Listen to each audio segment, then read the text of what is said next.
We always look back. I think we all do this, our lives, our careers. We think of those highlights, we think of the good times, the gold medal moments, and those are the things we remember, and they're great moments. But I often remind myself of the struggles, the falls and the failures, and the moments I wanted to give up, because it's in the struggle and it's in those challenges, it's in the failures that we really learn the most.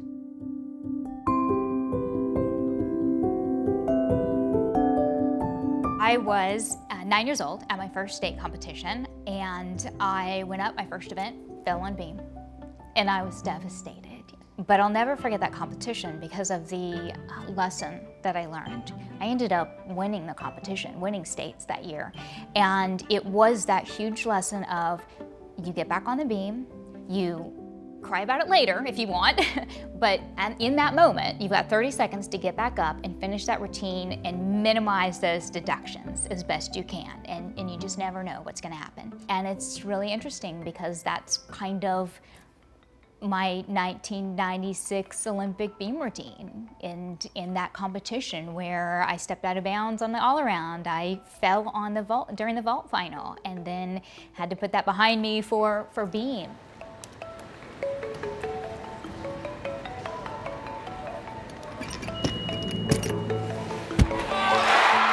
In '96, it was, you're competing on home soil. You walk into the Georgia Dome with this sea of red, white, and blue, and everyone chanting USA, and you don't want to mess that up. You don't want to leave that arena without that gold medal. And so I tried to really focus on making sure that that didn't add pressure, that instead I kind of changed it around into my mind as far as, these are all people that are supporting us. I'm going to use that positive energy to keep me going. It's such an incredible moment, and I think back to that moment, standing up there on that podium with my teammates, the Magnificent Seven, as we would come to be known. You know, an actual gold medal, an actual Olympic gold medal around our necks, and seeing the American flag being raised and hearing our national anthem with a crowd, you know, on home soil. I mean, it was just such an incredible moment. And I'm honestly not sure that I even understood the magnitude. I was probably too stunned to even cry at the moment. I think it was a little bit surreal.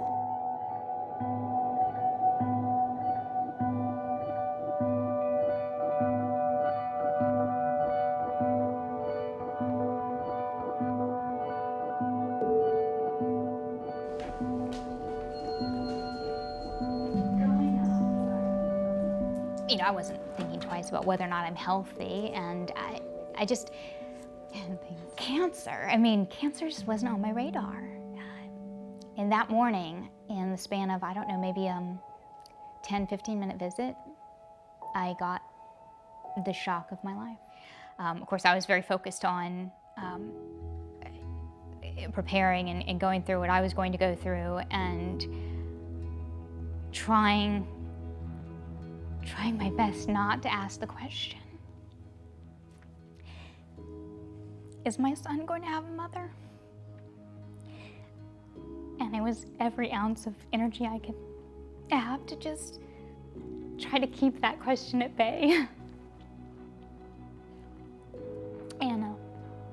And so for me, that was kind of my focus, is spend every amount of time I could with him.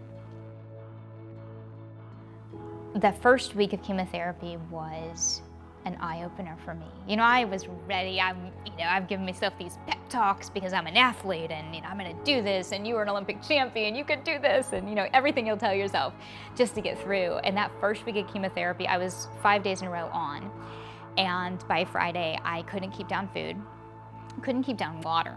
They put me back in the hospital, hooked up to IVs, and I was lying there, dark, quiet room, just the sound of the machines beeping in the background. And I remember thinking to myself, I don't think I can do this.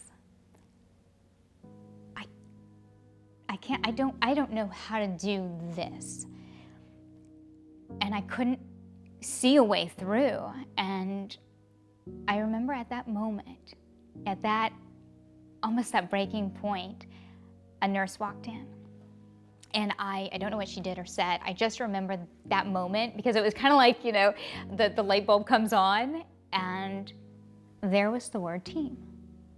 And it was just that sudden realization that I really had not been relying on a team. I hadn't even been thinking about team. I don't know if I really had applied that to my life outside of gymnastics. But there was that moment when I also realized it wasn't just about being surrounded by a team. I was part of that team. And what you learn through sport is it's great to be surrounded by a team, but you better be a team player. You better contribute to that team if you want to achieve that success. And so I decided I was just gonna have to take that next forward step. If they're all willing to pitch in and help out, I've got to hold up my end as well. And I think that again brought out that competitor in me saying, okay, whatever it is, I have to get back up. I have to do this. I have to take that next step. And I think that attitude shift for me, it didn't make it easy, but it made it easier for me moving forward.